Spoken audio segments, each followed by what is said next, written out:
عزیز دوستو، بزرگوں اور بھائیوں، ہمارے معاشرے میں بہت سارے ایسے لوگ ہیں جو انجانی قسم کی مایوسیوں کا شکار ہیں۔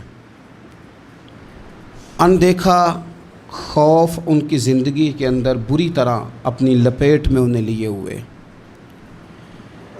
وہ کہتے ہیں کہ سمجھ نہیں آتی زندگی کا مقصد کیا ہے۔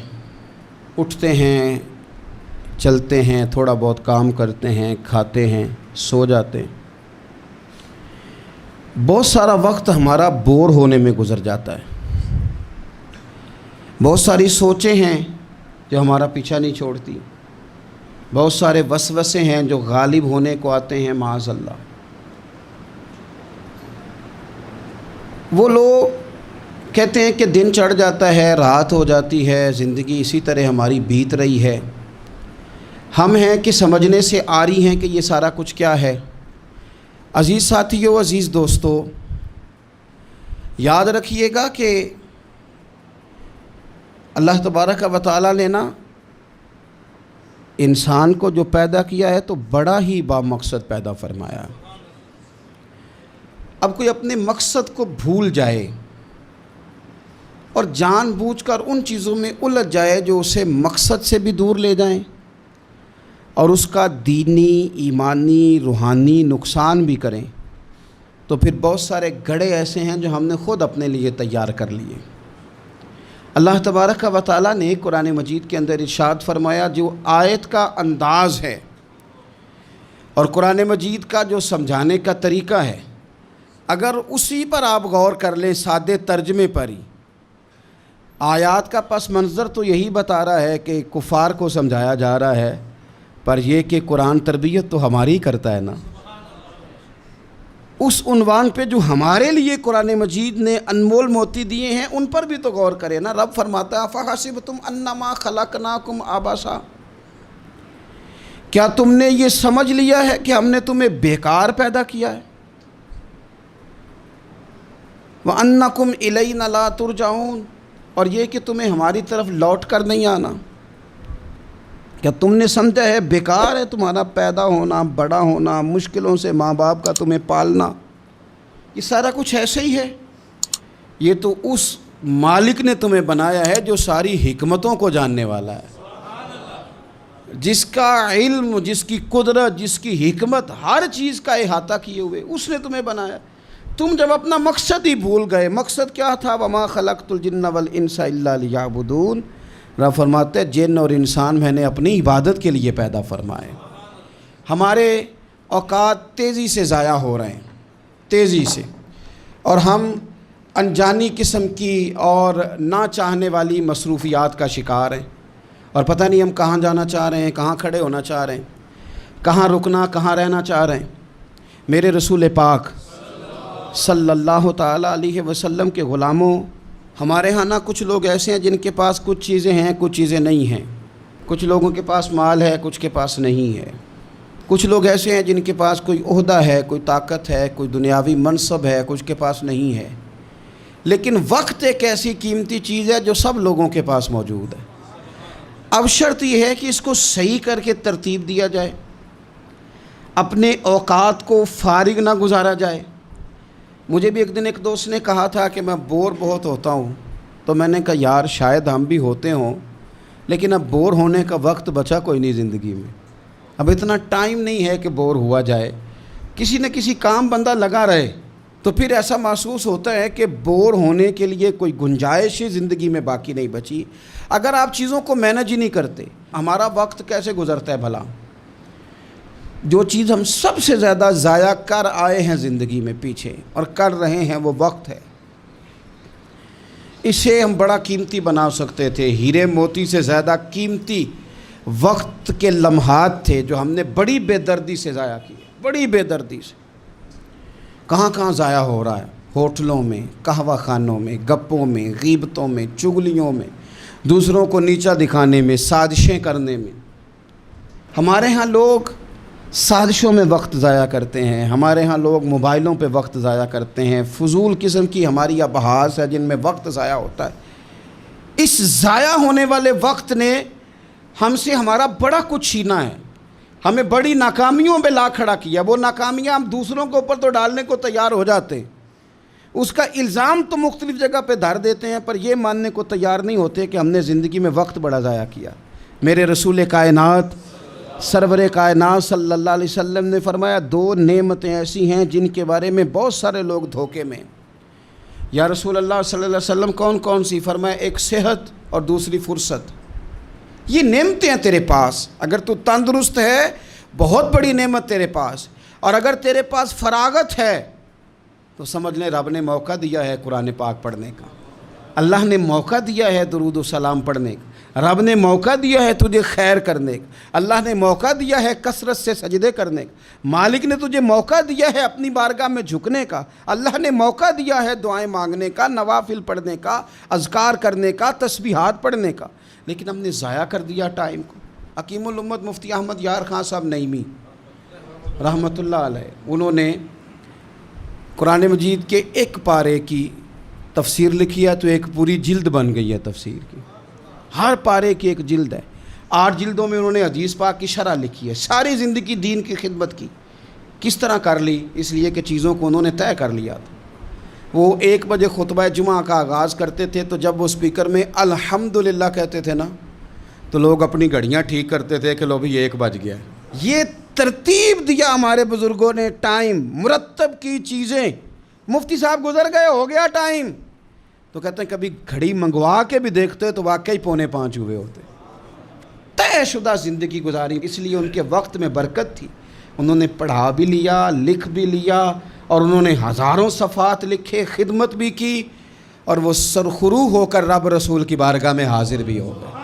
میرے رسول پاک صلی اللہ تعالیٰ علیہ وسلم ارشاد فرماتے ہیں, یہ حدیث امام بہقی نے لکھی ہے, حضور فرماتے ہیں کہ جب روزانہ سورج طلوع ہوتا ہے نا تو اس دن وہ دن اعلان کرتا ہے, وہ دن اعلان کرتا ہے کہ اگر کوئی کام کرنا ہے تو کر لو, میں آج آیا ہوں, آج کے بعد نہیں آؤں گا. آج کا کام آج کر لو, میں کل نہیں آؤں گا. جو دن آج آیا ہے یہ قیامت تک بھائی دوبارہ نہیں آئے گا.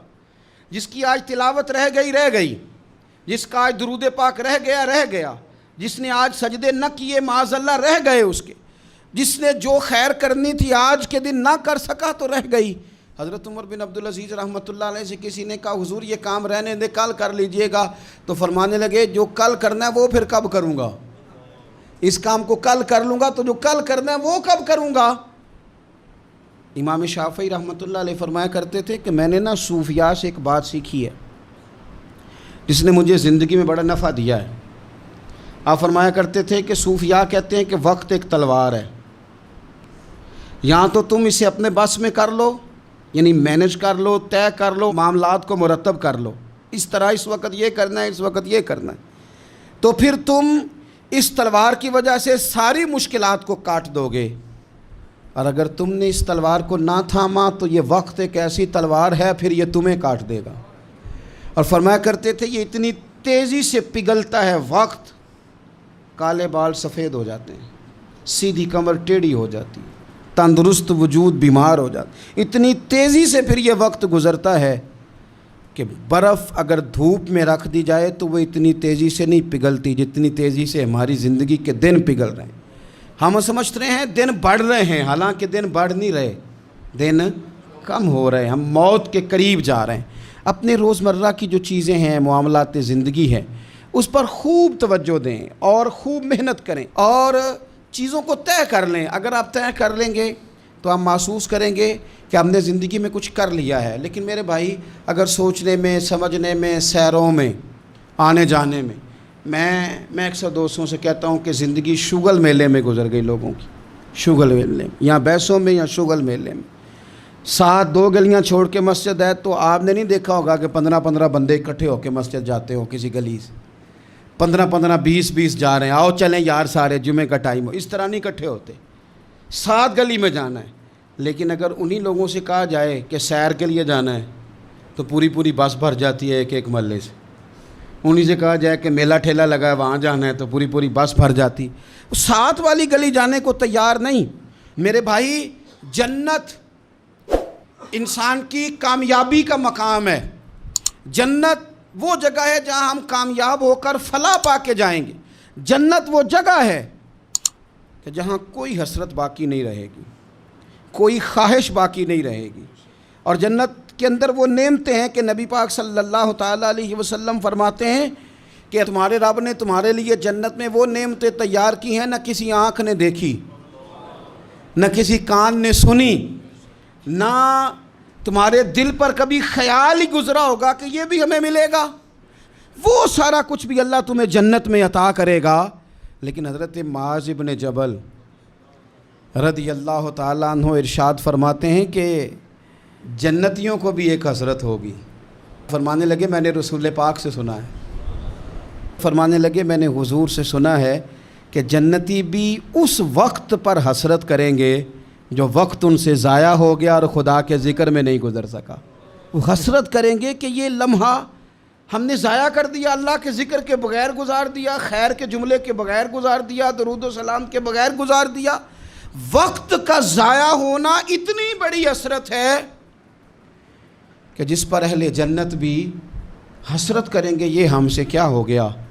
تو جو حسرت کل کرنی ہے وہ آج نہ کر لیں، بچا نہ لیں اپنے وقت کو، ضائع ہونے سے بچا نہ لیں۔ ہم کبھی پلٹ کے دیکھیں نا تو ہماری بہت ساری محرومیوں کا سبب یہ ہے کہ ہم نے سستی بڑی کی۔ میں کئی دفعہ غور کرتا ہوں نا، ذاتی طور پر تو میں سمجھتا ہوں زندگی میں بہت سارے اور کام بھی ہو سکتے تھے لیکن سست ہو گئے۔ کیا ہی اچھا تھا 1 گھنٹہ اور کم سو لیتے، کیا ہی اچھا تھا کہ تھوڑا اور آگے بڑھ لیتے۔ جاگنا ہے جاگ لے افلاک کے سائے تلے، پھر تو حشر تک سوتا رہے گا خاک کے سائے تلے۔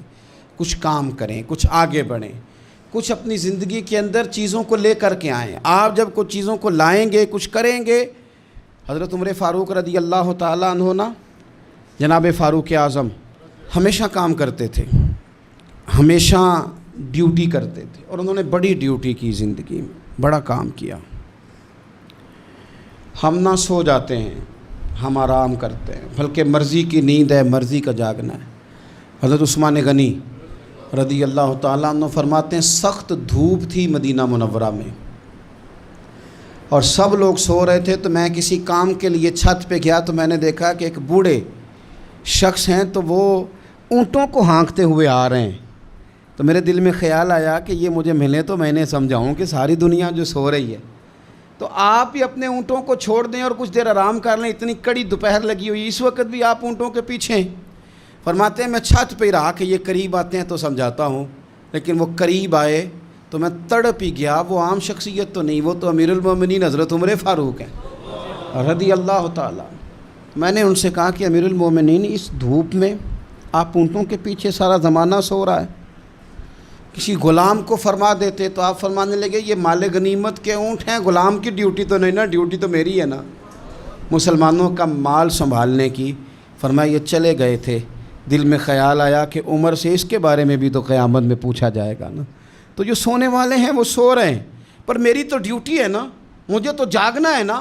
اعلیٰ حضرت فاضل بریلوی رحمۃ اللہ علیہ فرماتے ہیں سونا جنگل رات اندھیری، چھائی بدلی کالی ہے، سونے والوں جاگتے رہنا، کیونکہ چوروں کی رکھوالی ہے۔ سونے والوں، ایک تو سونے سے یہ مراد ہے نا، اور ایک سونے سے مراد سونا ہے جو بڑا قیمتی ہوتا ہے۔ سونے والوں جاگتے رہنا، چوروں کی رکھوالی ہے۔ حضرت معاویہ بن خدیج رضی اللہ تعالیٰ عنہ ایک صحابی ہیں، وہ فرماتے ہیں کہ میں اسکندریہ کی فتح ہوئی تو میری خواہش ہوئی جناب عمر کو جا کے خوشخبری سناؤں، لیکن جس وقت میں مدینہ شریف پہنچا نا تو سب لوگ دوپہر کا آرام کر رہے تھے۔ تو اب ہمارے آرام میں کوئی خلل ڈالے سوال ہی پیدا نہیں ہوتا۔ اماں کو بھی اجازت نہیں ہوتی، اور پھر اگر کوئی سوتے ہوئے ہمیں اٹھا دے اور ہم جاگ جائیں تو پھر جو ہمارا رویہ ہوتا ہے اللہ ہی خیر کرے، بادشاہ سلامت کوئی جگہ دی ہے، ہم بہت سارے معاذ اللہ ادب آداب بھی بھول جاتے ہیں، نیند ضائع کر دی۔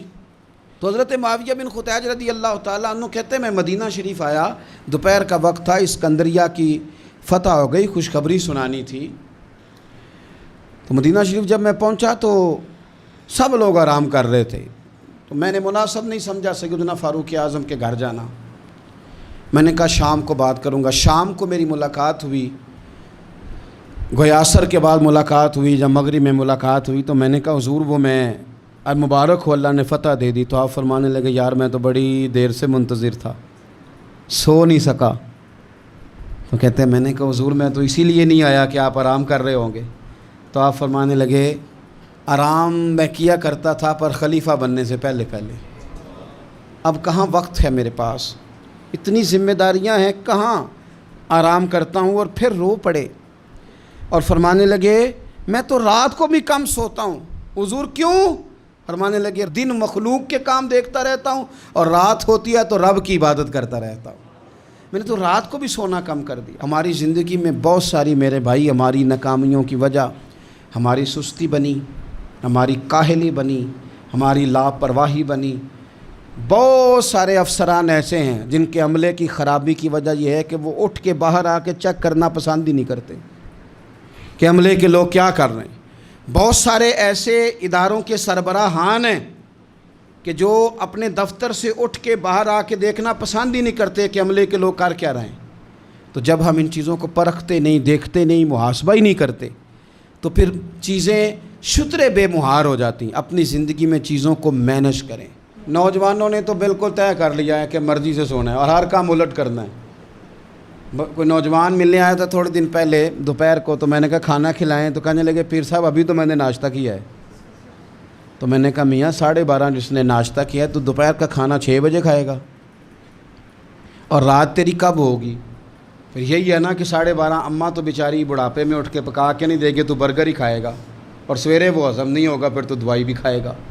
جب آپ فطرت کے خلاف چلتے ہیں، رات رب نے سونے کے لیے بنائی اور دن جاگنے کے لیے، تو جب الٹ کرو گے جوانوں تو صحت پر بھی اس کا اثر پڑے گا۔ دن کی جو نیند ہوتی ہے وہ سستی پیدا کرتی ہے، اور رات کی نیند آپ کی تھکاوٹیں دور کرتی ہے۔ تو جس چیز نے آپ کو سست کرنا ہے اس پر توجہ زیادہ ہے، اور جس چیز نے آپ کو طاقتور کرنا ہے اس پر آپ کی توجہ نہیں۔ وقت پر رات کو سونا اور کچھ نہ کچھ کرتے رہنا۔ میری بزرگوں سے بھی گزارش ہے کہ ریٹائرمنٹ کی زندگی اور جوانوں سے بہت زیادہ امیدیں لگا لینا اور کمزور پڑ جانا، یہ بھی چیزیں انسان کے لیے مشکل پیدا کرتی ہیں۔ کیوں ریٹائر ہوں؟ کبھی تلاوت سے بھی بندہ ریٹائر ہوا ہے، کبھی درود و سلام پڑھنے سے بھی بندہ ریٹائر ہوا ہے، کبھی معاذ اللہ کثرت نفل سے بھی بندہ، نوافل سے بھی بندہ ریٹائر ہوا ہے۔ اللہ اللہ کریں، کچھ کام کریں۔ حضرت امام قاضی ابو یوسف رحمۃ اللہ علیہ، آپ پہلے قاضی القضاء ہیں امت کے۔ امام اعظم ابو حنیفہ رحمۃ اللہ علیہ کے آپ شاگرد ہیں، چیف جسٹس بنایا تھا ہارون رشید نے آپ کو۔ ساری زندگی علم پڑھنے میں، علم پڑھانے میں گزری۔ وہ جو نبی پاک صلی اللہ علیہ وسلم کا فرمان ہے نا، ہمیشہ سیکھنے کا، طلب کرنے کا، اس پر بڑے شوق سے عمل کیا۔ آخری وقت آیا تو بڑے بیمار ہو گئے تھے۔ شیخ ابراہیم ایک عالم ہیں، وہ کہتے ہیں میں آپ کی زیارت کے لیے گیا تو آپ نا اتنے علیل تھے کہ بے ہوشی کے عالم میں آپ آرام کر رہے تھے۔ میں بیٹھا تو ہوش آیا۔ ساری زندگی علم پڑھانے میں، دین سیکھنے میں، دین سکھانے میں، لوگوں کو بتانے میں، تحقیق کرنے میں گزر گئی۔ آنکھ کھلتے ہی نہ مجھ سے کہنے لگے اچھا ہوا ابراہیم تم آ گئے، ایک مسئلہ ڈسکس کرنا تھا۔ میں نے کہا حضور اس حال میں بھی؟ تو کہنے لگے اچھا نہیں دین پڑھتے پڑھاتے سیکھتے سکھاتے دنیا سے چلے جائیں، ہم سے زیادہ خوش نصیب کون ہوگا؟ کہتے ہیں میں اتنا متاثر ہوا کہ دنیا سے جا رہے ہیں، شوق ابھی بھی علم کا ہے، آخری ہجکیاں ہیں اور علم کا ابھی بھی شوق ہے۔ فرماتے ہیں ان کی طبیعت میں بڑی نکات تھی، مسئلہ بتایا، پھر لیٹ گئے۔ میں نے سلام لی، اور جب میں ان کے دروازے سے آگے گزرا تو پیچھے سے کسی کے رونے کی آواز آئی۔ میں نے پوچھا کیا ہوا؟ تو کہنے لگے امام ابو یوسف کا وصال ہو گیا۔ آخری دم تک ان لوگوں نے اپنے معاملات کو نہیں چھوڑا، چیزوں کو مینج کر کے رکھا۔ مسند امام احمد بن حنبل میں حضرت انس بن مالک رضی اللہ تعالی عنہ کی حدیث ہے، میرے نبی پاک صلی اللہ علیہ وسلم نے فرمایا قیامت قائم ہونے لگے، تمہیں پتہ لگ جائے قیامت آنے والی ہے، اور تمہارے ہاتھ میں ایک چھوٹا سا پودا ہو، تو فرمایا قیامت قائم ہونے سے پہلے پہلے اسے بھی لگا دینا، خیر کا کام کر ہی لینا۔ وہ جو تمہارے پاس تھوڑا سا وقت ہے تو وہ بھی انتظار میں نہ گزار دینا کہ قیامت آ رہی ہے تو انتظار کروں، فرمایا وہ پودا بھی لگا دینا تاکہ اس کا ثواب بھی تمہارے نامہ اعمال میں پہنچ جائے۔ کیوں وقت ضائع کریں، کیوں لمحات ضائع کریں، کیوں ایسا کام کریں جو ہمارے لیے بڑی مشکل کا باعث ہے۔ ہم نے ابھی تک طے نہیں کیا کہ ہم نے کرنا کیا ہے۔ بہت سارے لوگ ابھی تک طے نہیں کر پائے کہ میں دراصل ہوں کیا، میرا سفر کیا ہے، میں نے جانا کدھر۔ بہت سارے لوگ ایسے ہیں جن کی ابھی تک ساری توجہ دوسروں پر ہے، اپنے اوپر توجہ کر ہی نہیں سکے۔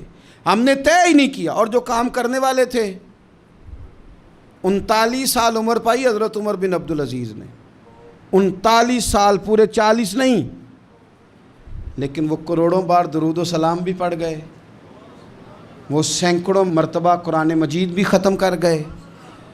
پچھلے ان سے قبل گزرنے والے بادشاہوں کی زیادتیاں معروف تھیں، لیکن وہ آئے تو نظام حکومت کو عدل سے بھی بھر گئے۔ لوگ بڑی بڑی آسائشوں میں زندہ تھے، انہوں نے بادشاہی میں فقیری کر کے بے دکھا دی۔ انہوں نے اس طرح کا نظام دنیا کو دے دیا کہ زکوٰۃ دینے والا ملتا تھا، لینے والا ملتا ہی کوئی نہیں تھا۔ 39 سال کی عمر میں سرخرو ہو کر رب رسول کی بارگاہ میں بھی پہنچ گئے، سارا کمال حاصل ہو گیا۔ عمر کتنی پائی؟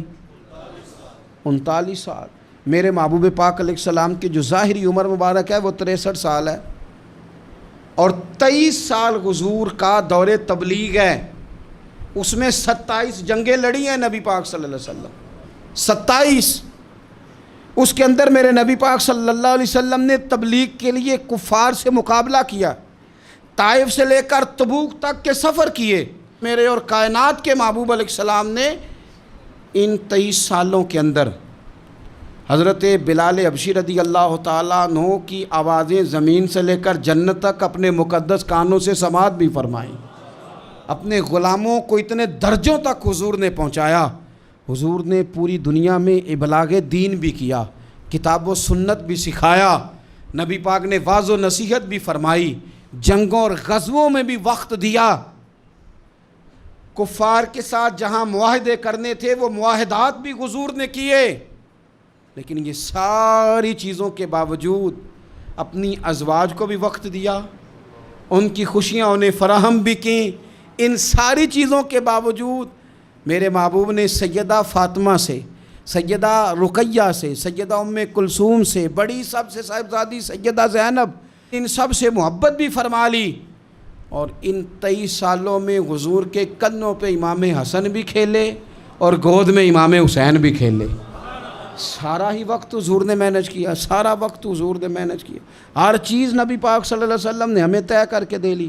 میرے عزیز یاد رکھیں، اپنی زندگی کے اندر چیزوں کو مرتب کریں۔ ہمارا اتنا وقت بے معنی، بے مقصد گزر رہا ہے، بے مقصد۔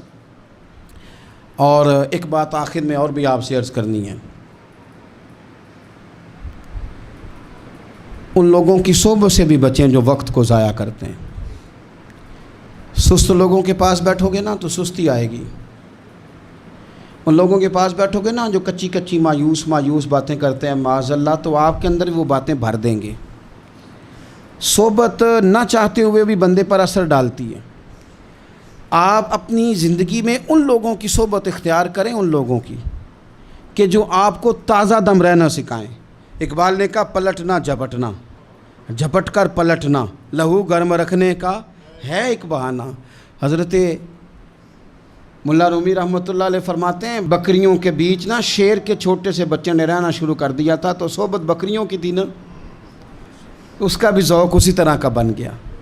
کچھ لوگ ناکام لوگوں کے اندر وقت گزارنے لگتے ہیں تو اپنی صلاحیتیں بھی ضائع کر بیٹھتے، اس کا بھی اسی طرح کا ذہن بن گیا۔ تو ایک دن شیر نے آ کے جب دھاڑا تو بکریاں دوڑی، تو وہ شیر حالانکہ جوان ہو گیا، وہ بھی دوڑ گیا۔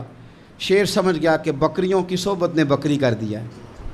اس نے کہا کہ باقی باتیں تو بعد میں، اسے یاد کرانا ہے کہ تو شیر ہے، اسے یاد کرانا ہے کہ تو نکل کے صحرا سے جس نے روما کی سلطنت کو الٹ دیا تھا، سنا ہے میں نے یہ قدسیوں سے کہ وہ شیر پھر ہوشیار ہوگا۔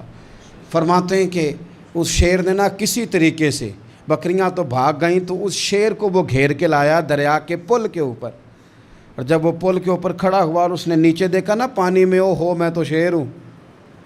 اب جب شیر اس کی طرف گیا تو وہ جوان تھا، وہ دھاڑا، تو شیر کہنے لگا میں تجھے کھانے نہیں آیا، صرف تجھے یاد کرانے آیا ہوں کہ تو شیر ہے، یہ تو بکریوں کی صحبت نے تیرا حال برا. اقبال کہتے ہیں پلٹنا جھپٹنا، جھپٹ کر پلٹنا، یہ تو لہو گرم رکھنے کا ہے ایک بہانہ. حضرت عبداللہ ابن مسعود رضی اللہ تعالیٰ عنہ ارشاد فرماتے ہیں کہ بے شک مجھے بیکار اور فارغ رہنے والے شخص سے نفرت ہے، اور اس شخص سے میں ہمیشہ بچتا ہوں جو نہ کوئی دنیا کا کام کر رہا ہو نہ آخرت کا کر رہا ہو. بیکار بیٹھا ہے، اس نے اپنے آپ کو زنگ لگا دیا. میں اس شخص سے ہمیشہ بچتا ہوں، دور رہتا ہوں، بری ہوں ایسے بندے سے، میں نہیں قریب جاتا. حضرت عبداللہ ابن مسعود فرماتے ہیں کہ بچو ایسے لوگوں سے کہ جنہوں نے خود بھی ایک ناکام زندگی گزار رہے ہیں وہ، اور تمہیں بھی وہ وہی رغبت دیں گے. ایسے لوگوں کی صحبت میں بیٹھیں، ایسے لوگوں کی صحبت میں کہ جو آپ کو چست کریں، جو آپ کو بتائیں کہ وقت ضائع نہیں کرتے بلکہ وقت کے ہیرے بڑے قیمتی ہیں، انہیں ہمیشہ سجا کے رکھتے ہیں. اللہ کریم ہمیں سمجھنے کی توفیق عطا فرمائے. عزیز دوستو، بزرگوں اور بھائیوں، اللہ تبارک و تعالیٰ کی قدرت کاملہ ہوتی ہے کہ جب وہ بندے پر کوئی آزمائش ڈالتا ہے، اس کی حکمت کا تقاضا ہوتا ہے کہ بندے کو کسی ابتلا کا شکار فرما دیتا ہے. پھر اگر بندے کے اندر اخلاص ہو، للہیت ہو، اور بندہ کی ساری امیدیں اپنے رب تعالیٰ سے وابستہ ہوں، تو پھر اللہ تعالیٰ اس کی برات کے لیے بھی بندوبست فرما دیتا ہے، اس کی صفائی کے لیے بھی خود اللہ انتظام فرما دیتا ہے، اس کی عزتوں کی بحالی کے لیے، اس کے وقار کی بلندی کے لیے اور اپنے بندے کی حفاظت کے لیے سارے اسباب بھی اللہ ہی پیدا فرما دیتا ہے. قرآن مجید سورہ مریم اللہ تبارک و تعالیٰ نے اپنی قدرت کاملہ کا اظہار کرنا ہے کہ رب چاہے تو بغیر باپ کے بھی اولاد پیدا کر دیتا ہے. لیکن جس جگہ سے اس قدرت کا اظہار ہو رہا ہے، جس ذریعے سے لوگوں تک یہ بات پہنچ رہی ہے، اس کے بارے میں لوگ کیا خیال بنائیں گے، کیا ذہن بنائیں گے، یہ بھی ایک پوری داستان ہے. حضرت مریم رضی اللہ تعالی عنہا کو اللہ تبارک و تعالیٰ نے بغیر باپ کے جناب عیسیٰ علیہ السلام عطا فرما دیے. اب اس بات کو جب لوگوں کے سامنے پیش کیا جائے گا، لوگ کیا رائے دیں گے، یہ بھی تو ایک مشکل کام ہے نا. وہ خاتون، وہ پاک باز عورت جس نے اپنی زندگی کے سارے اوقات ہی اللہ کے گھر مسجد میں گزارے، جس کی ماں پاک ہے، باپ پاک ہے، خاندان پاک ہے، اس خاتون کو بغیر باپ کے جب گود میں بچہ لے کے لوگوں کے سامنے جانا ہے تو کن رویوں کا سامنا کرنا ہے، یہ آپ سمجھ سکتے ہیں. کسی شاعر نے کہا تھا کہ الجھے الجھے بکھرے بکھرے روز و شب دیکھے گا کون، لوگ تیرا جرم دیکھیں گے سبب دیکھے گا کون. لوگ تو ظاہری حالات کو دیکھتے ہیں اور فیصلہ کر دیتے ہیں، سبب کیا ہوا تھا، وجہ کیا بنی تھی، تصویر کا دوسرا رخ کیا، اس پر تو غور ہی کوئی نہیں کرتا. اور پھر مخلوق تو فنکار ہے اس درجہ کے پل بھر میں، سنگے در کعبہ سے بھی اصنام تراشے، تم کون ہو کیا چیز ہے داغ کبابی. لوگوں نے تو مریم پہ بھی الزام تراشے، بڑے بڑے باعزت باوقار لوگ، اور ذرا سا کہیں کوئی نقطہ لوگوں کو نظر آتا ہے تو لوگ اس نقطے کو بہت بڑا قصہ بنا لیتے ہیں، بہت زیادہ داستان سرائی کرتے ہیں، نیک لوگوں کو بڑی تکلیف پہنچاتے ہیں. لیکن اگر وہ شخص سچا ہے اور اپنے رب کی بارگاہ میں وہ صاف ہے تو پھر اسے زیادہ وضاحتیں دینے کی ضرورت بھی نہیں. اور ویسے بھی جب لوگ بہت زیادہ مخالفت کر رہے ہوں تو وضاحتیں دینا کام بھی نہیں آتا، اس وقت صفائی دے کے انسان مزید الجھتا چلا جاتا ہے. حضرت مریم کی گود میں جناب عیسیٰ علیہ السلام تشریف لے آئے تو جناب مریم کو حکم تھا کہ آپ نے بولنا ہی نہیں، آپ نے بات ہی نہیں کرنی، آپ خاموش رہیں. وہ خاموش ہیں. بچہ پنگوڑے میں ہے، قوم کے سامنے ہے، تو قوم بڑے سخت نظروں سے دیکھتی ہے، بڑے سخت جملے کہتی ہے. اور انہوں نے کہا کہ مریم یہ بچہ کہاں سے آ گیا، آپ بھی نیک، آپ کا باپ بھی نیک. تو جناب مریم نے کیا کہا، قرآن مجید سورہ مریم کی آیت نمبر 29 دیکھیے، فَأَشَارَتْ إِلَيْهِ. تو جناب مریم نے نا پنگوڑے کی طرف اشارہ کیا، جناب عیسیٰ کی طرف اشارہ کیا، توجہ ادھر کی، فَأَشَارَتْ إِلَيْهِ، بچے کی طرف اشارہ کیا. گویا اس سے پوچھ لے تو قوم کیا کہتی ہے. انہوں نے کہا قالوا کیف نکلم من کان فی المہد صبیا، یہ کیسے بات کرے گا، یہ تو پنگوڑے میں بچہ ہے۔ پنگوڑے میں بچے بھی کبھی بولے ہیں؟ وہ بولتے ہیں بھائی، پر جب رب چاہے، اور جب اللہ اپنے بندوں کو صاف کرنا چاہے، اور جب رب اپنے بندوں کی عزتوں کا محافظ بنے تو بچے پنگوڑوں میں بھی بولتے ہیں۔ جناب یوسف کے لیے بھی بولا تھا، جناب عیسیٰ بھی پنگوڑے میں بولے تھے، جناب جریج کے لیے بھی بولا تھا۔ بچے بولتے ہیں، لیکن کب؟ جب رب چاہے۔ کیسے بولے گا، یہ تو پنگوڑے میں ہے۔ لیکن جب انہوں نے دیکھا نا بچے کی جانب، آپ نے منہ سے نہیں کہا، وہاں تو حکم تھا چپ رہنا ہے، وہ خاموش تھی۔ پنگوڑے کی طرف اشارہ کر کے کہا اس سے پوچھ لو جو پنگوڑے میں ہے۔ تو جناب عیسیٰ پنگوڑے سے بولے اور سیدھے ہاتھ کے اشارے کر کر کے بولے۔ کیا کہتے ہیں؟ فرمانے لگے قال انی عبد اللہ۔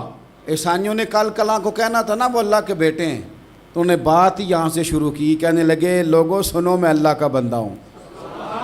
بات شروع یہاں سے کی، جو کل بات ہونی تھی آج اس کا اظہار کیا، کہنے لگے انی عبد اللہ، میں اللہ کا بندہ ہوں، آتانی الکتاب، مجھے کتاب دی گئی ہے، وجعلنی نبیّا، اور رب نے مجھے نبی بنا کے بھیجا ہے۔ 10 منٹ پہلے جناب مریم کے بارے میں رائے لوگوں کی اور تھی، اور 10 منٹ کے بعد اور تھی۔ 5 منٹ پہلے باتیں اور تھیں، اور 5 منٹ کے بعد باتیں اور تھیں۔ جب رب بندوبست کر دے، جب اللہ اہتمام کر دے، میرے بھائی ضروری تو نہیں کہ ہم پریشان ہی رہیں کہ یار یہ کام میں نے کیا نہیں، میرے کھاتے ڈال دیا گیا، یار اس جرم کا میں مجرم ہی نہیں اور میرے منہ پہ سیاہی ملنے کی کوشش کی جا رہی، یہ میرا کھاتا ہی نہیں اور لوگ مجھے تکلیف دے رہے ہیں۔ ضروری نہیں کہ آپ ہی وضاحت کریں، میرا رب بھی بندوبست فرما دیا کرتا ہے۔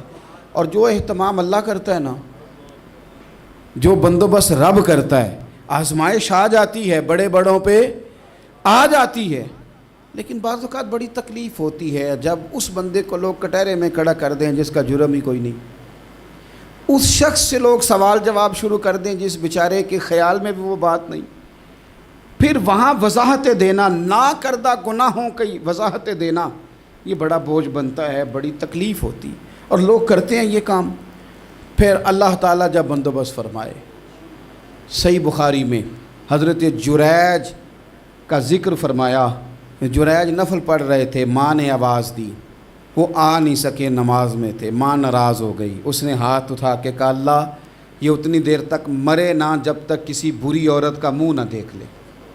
کسی اور کی دعا کے لیے سند نہیں ہے کہ وہ تیرے حق میں ضرور قبول ہوگی، لیکن ماں باپ کی دعا کے لیے میرے نبی پاک نے سند بیان کی ہے۔ سید عالم صلی اللہ علیہ وسلم فرماتے ہیں جب بھی ماں باپ اولاد کے لیے ہاتھ اٹھاتے ہیں رب ضرور قبولیت کا شرف عطا کرتا ہے۔ تو جہاں سند موجود ہے نا، کچھ افتتاح ابا جی سے بھی کرا لینے چاہیے، کچھ کام شروع کرنے سے پہلے صرف اماں سے ہی دعا کرا لینی چاہیے، یہ والا افتتاح بھی بڑے کام کا ہے کیونکہ یہاں سند بیان کر دیا میرے نبی کریم۔ تو جناب جریج کی ماں ناراض ہو گئی، کہنے لگی اللہ اس نے میری بات نہیں سنی، اب تھے تو وہ نیک، لیکن رب کریم کی حکمت کا تقاضا ہے، ماں کی دعا کو بھی قبول کرنا تھا، اللہ نے آزمائش میں مبتلا کر دیا۔ والدہ تو چلی گئیں، وہ ایک خیمے میں، ایک کٹیا میں، ایک جھونپڑی میں عبادت کرتے تھے، اللہ کو یاد کرتے تھے، رب رب کرتے تھے، اور لوگ ان کی بڑی تعریف بھی کرتے تھے، لوگ ان کے ارادت مند بھی تھے، عقیدت مند بھی تھے، اہل محبت بھی تھے۔ ایک عورت آ گئی، بس وہ اللہ کی حکمت پوری ہونی تھی، اس نے آ کے پہلے تو انہیں اپنی طرف مائل کرنا چاہا، جب نہ مائل ہوئے تو الزام لگا دیا۔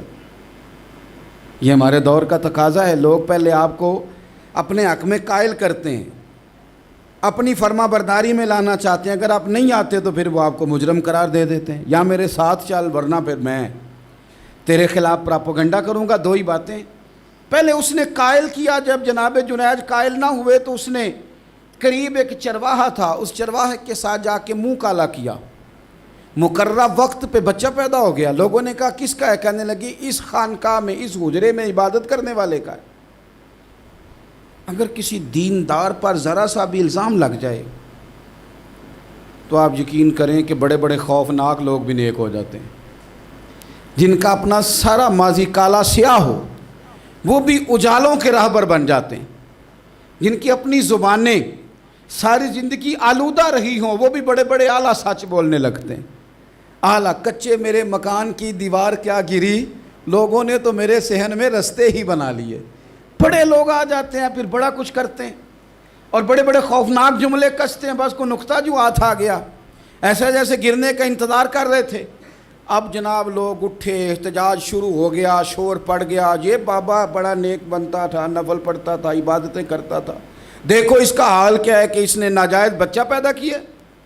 بغیر تحقیق کے میں کہہ چکا ہوں کہ الجھے الجھے بکھرے بکھرے روز و شب دیکھے گا کون، لوگ تیرا جرم دیکھیں گے سبب دیکھے گا کون، لوگ تیرا جرم دیکھیں گے سبب کوئی غور نہیں کرتا کہ وجہ کیا تھی۔ او بھائی کچھ تو مجبوریاں رہی ہوں گی، یوں ہی کوئی بے وفا نہیں ہوتا۔ الزام لگا دیا، شور ہوا، احتجاج ہوا، دنیا اکٹھی ہوئی، ان کا انہوں نے اجرا گرا دیا، مارا بھی، پیٹا بھی، ایک نیک آدمی کو بدنام بھی کیا، برا بھلا بھی کہا، گالیاں بھی دیں، جو کر سکتے تھے کیا۔ اب جب سزا دینے لگے نا تو جناب جریج کہنے لگے تھوڑی سی اجازت دیتے ہو، مار تو تم نے دینا ہی ہے۔ کہا جناب ٹھیک ہے دیتے ہیں۔ انہوں نے کہا صرف 2 نفل پڑھنے ہیں۔ اب وہ نفل پڑھ رہے تھے تو لوگ اس وقت بھی کہہ رہے تھے فراڈ ہی کر رہا ہے، دھوکہ ہی دے رہا ہے، چونکہ ذہن بن گیا نا، بدگمانی آ گئی۔ انہوں نے 2 نفل پڑھ کے ہاتھ اٹھائے، کہا اللہ جانا تو میں نے ہے، پر اس رسوائی کے ساتھ جنازے تک نہیں خراب ہو جاتے، قبریں تک نہیں لوگ بدنام کر دیتے۔ کہا اللہ جانا تو ہے پھر اس رسوائی کے ساتھ، تو میری مدد فرما، اب تو میرا کیس تیری ہی عدالت میں ہے، تو رحمت کا دروازہ کھول۔ ہاتھ اٹھائے، دعا مانگی، نفل پڑھے، پورے مجمع پہ نظر دوڑائی، کوئی نہیں تھا سپورٹ کرنے والا۔ کل تک جو کہتے تھے نا تیرے لیے جیئیں گے، تیرے لیے مریں گے، ساری عمر ہی آٹا گدہ ہے، لکھاں کیتے نہیں پیڑے، اب وقت آیا ہی تے محمد بخشا کوئی نہیں ہو بیٹھا نیڑے۔ ایک بندہ بھی نہیں تھا ووٹر سپورٹر ساتھ دینے والا، کوئی نہیں تھا۔ تو جناب جنید بچے کی طرف اشارہ کر کے کہنے لگے کوئی نہیں بول رہا، تو ہی بول کے بتا دے تیرا باپ کون ہے، تو ہی بول کے بتا دے کون ہے۔ اللہ اکبر۔ میرا رب جب چاہے تو بچے بولتے ہیں، رب چاہے تو گونگے بولتے ہیں، رب جب چاہے تو پھر پتھر بھی بولتے ہیں۔ جب کہا نا تو ہی بتا تو بچہ بولا، اور بول کے کہنے لگا میرا باپ جریج نہیں، میرا تو وہ ہے جو بکریاں چرانے والا ہے، وہ میرا باپ۔ جب رب کریم نے توفیق دی تو بچہ بول پڑا۔ جب رب بندوبست کرتا ہے کسی کی عزت کی حفاظت کا تو پھر کوئی اسے رسوا کر سکتا؟ یاد رکھنا جب رب محافظ ہو تو پھر لوگوں کا پراپوگنڈا وہاں کچھ کر سکتا؟ لوگ کئی دفعہ بڑا گہرا جال بنتے ہیں، سازش کا رنگ بڑا گہرا ہوتا ہے، عام سادے آدمی اس کو سمجھ نہیں پاتے، اس پراپوگنڈے کا حصہ ہو جاتے ہیں، انہیں پتہ ہی نہیں چلتا یہ بات دراصل کیا کی جا رہی ہے۔ یہ کتنی گہری حسد کی آگ ہے جس کو لوگ بغض کے ساتھ ہوا دے رہے ہیں، اپنی عداوت کے ساتھ اس کو زیادہ جلا رہے ہیں۔ حضرت سیدنا عائشہ صدیقہ رضی اللہ تعالیٰ عنہ بیان کرتی ہیں، اور لطف کی بات یہ بھی بخاری میں موجود ہے۔ میں نے جناب جنید کا قصہ عرض کیا تو بخاری سے، یہ عرض کر رہا ہوں تو بخاری سے۔ یہ واقعہ میں حضور کی امت کے کسی ولی کا بیان کرتا تو لوگوں نے کہنا تھا ہماری سمجھ میں ہی نہیں آتا۔ بعض لوگوں کا خیال ہے کہ داتا صاحب کی کرامت بھی نبی پاک کی بیان کریں۔ او خدا کے بندوں کو خیال کرو، داتا صاحب تو کئی 100 سال بعد آئے ہیں، وہاں اگر کوئی کرامت ہوگی تو حضور بیان کریں گے؟ اگر نبی کریم نے پچھلے بنی اسرائیل کے ولیوں کی کرامتیں بیان کر کے تمہیں بتائی ہیں تو اس کا معنی یہ ہے کہ اگر وہاں اللہ یہ شان عطا کر سکتا ہے تو تم تو امتوں کی سردار امت ہو، ان پر تو نیرا فضل ہے، تم پر تو رب کا فضل کبیر ہے۔ تو بس لوگ سمجھنے کو تیار نہیں، پچھلوں کی مان لیتے ہیں۔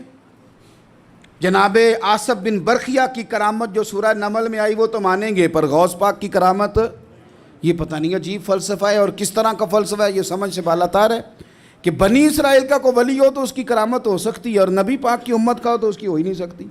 کیا معنی ہے اس بات کا؟ اور لوگ ہیں کہ داد و تحسین دے رہے ہیں، واہ واہ کر رہے ہیں۔ اللہ تعالیٰ سمجھنے کی توفیق عطا فرمائے۔ حضرت عائشہ صدیقہ رضی اللہ تعالیٰ عنہ فرماتی ہیں ایک عورت تھی اور اسے نبی پاک صلی اللہ تعالیٰ علیہ وسلم نے وہ کلمہ پڑھ کے مسلمان ہوئی، مدینہ طیبہ آ گئی تو حضور نے مسجد نبوی شریف میں اس کے لیے مکان ایک سادہ سا کمرہ ساتھ مسجد کے بنوا دیا، وہیں رہنے لگی۔ اکثر وہ سیدہ طیبہ کے پاس آتی تو حضرت عائشہ صدیقہ رضی اللہ تعالیٰ عنہ فرماتی ہیں وہ بڑی باتیں سناتی اور آخر میں کہتی وہ ہار والا دن بھی بڑا عجیب دن تھا، اور میرے رب کی قدرتوں کا دن تھا، وہ بھی بڑا عجیب دن تھا۔ سیدہ عائشہ صدیقہ رضی اللہ تعالیٰ عنہ ایک دن فرمانے لگی کہ تو ہار والے دن کا بڑا ذکر کرتی ہے، وہ کیا دن تھا؟ تو خاتون کہنے لگی اماں جی وہ دن تھا جب میرے رب پر بھروسہ اور مضبوط ہو گیا، جس دن میرا اپنے رب پر توکل اور بڑھا، میرے ایمان میں یقین میں اور پختگی آئی۔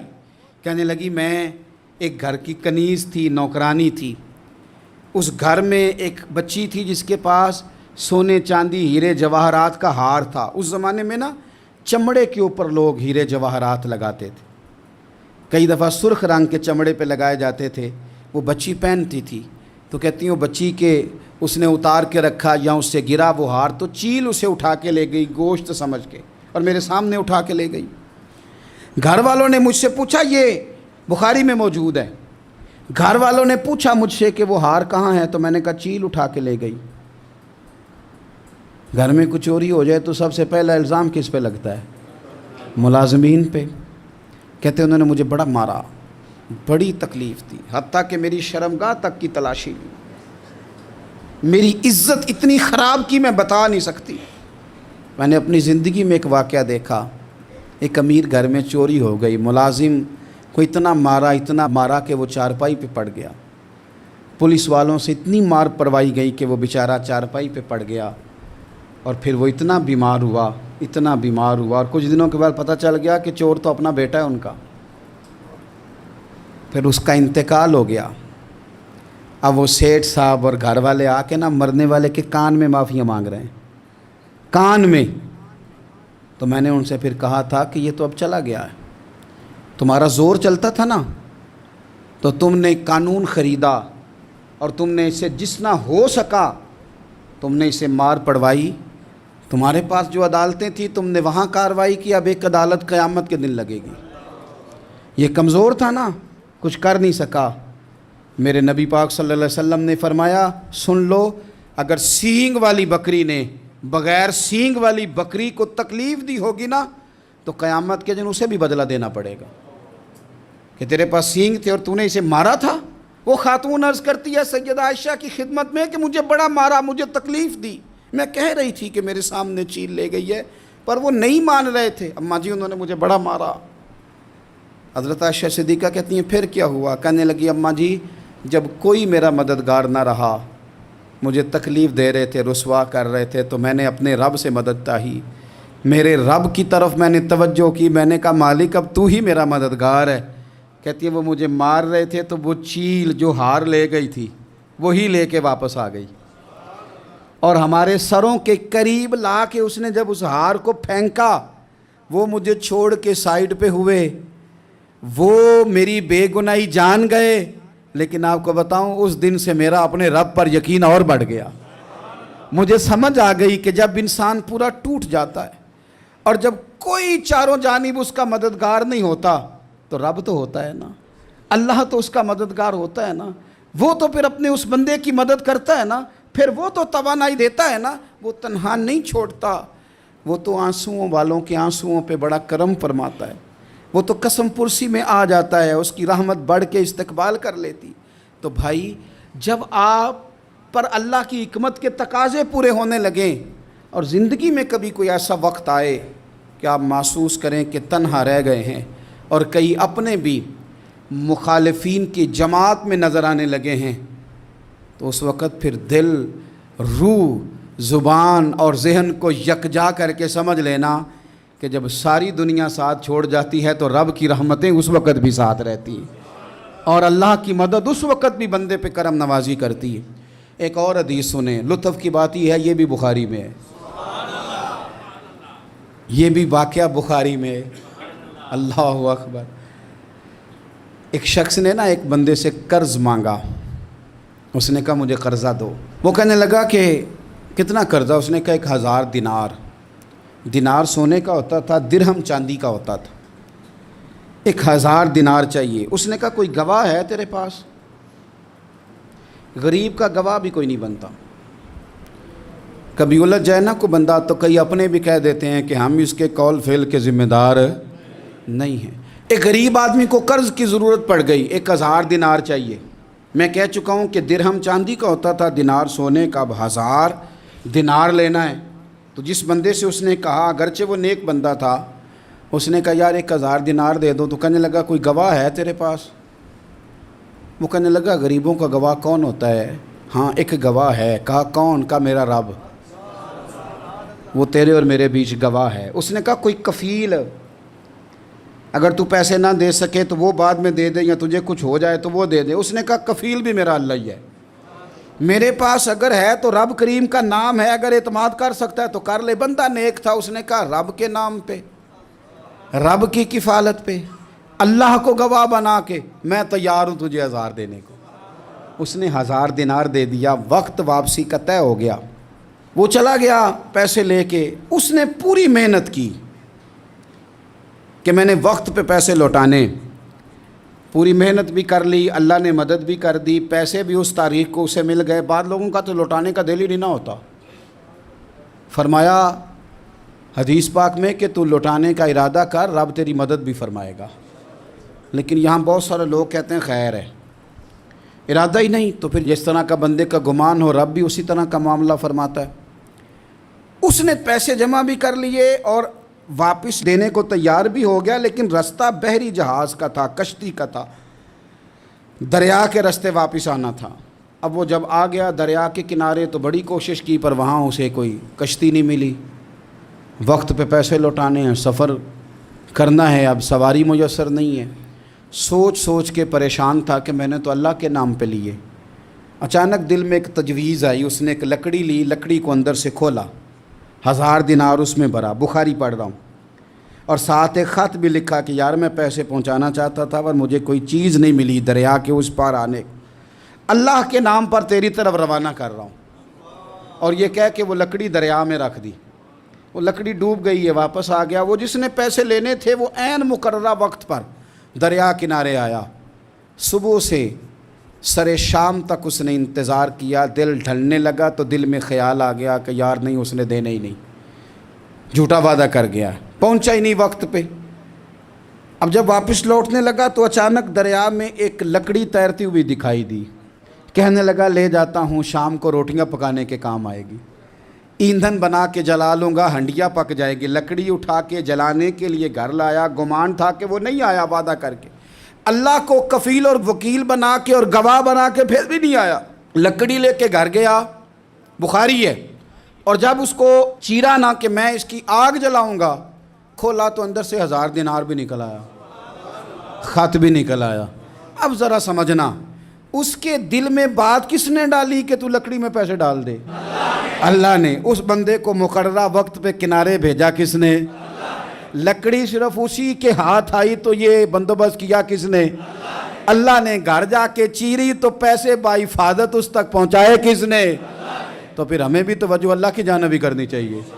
ہمارے پہ دل کی توجہ رب کی طرف ہی ہونی چاہیے نا. ہمیں ادھر ادھر جانے کی, دیکھنے کی, بندوں پر غور کرنے کی ضرورت کیا ہے؟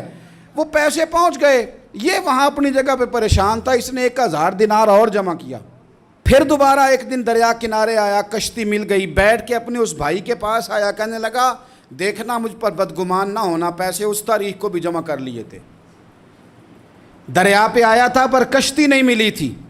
پھر میں نے نا لکڑی میں ڈال کے خط ڈال کے تیری طرف بھیج بھی دیے تھے, لیکن آج میں پھر لے کے آ گیا ہوں. وہ کہنے لگا خوش ہو جا, جس رب کو تو نے میرا اور اپنا گواہ بنایا تھا اس رب نے میرے تک پہنچا بھی دیے ہیں. جب لوگ اللہ کو گواہ بناتے ہیں, رب کی جانب اپنی توجہ کرتے ہیں, اپنی چاہتوں, خواہشات اور اپنی ساری چٹھیاں اپنے رب کریم کی رحمت کی طرف روانہ کرتے ہیں, پھر اللہ اپنے بندوں کو مایوس نہیں کرتا. اللہ اپنے بندوں کو نواز دیتا ہے.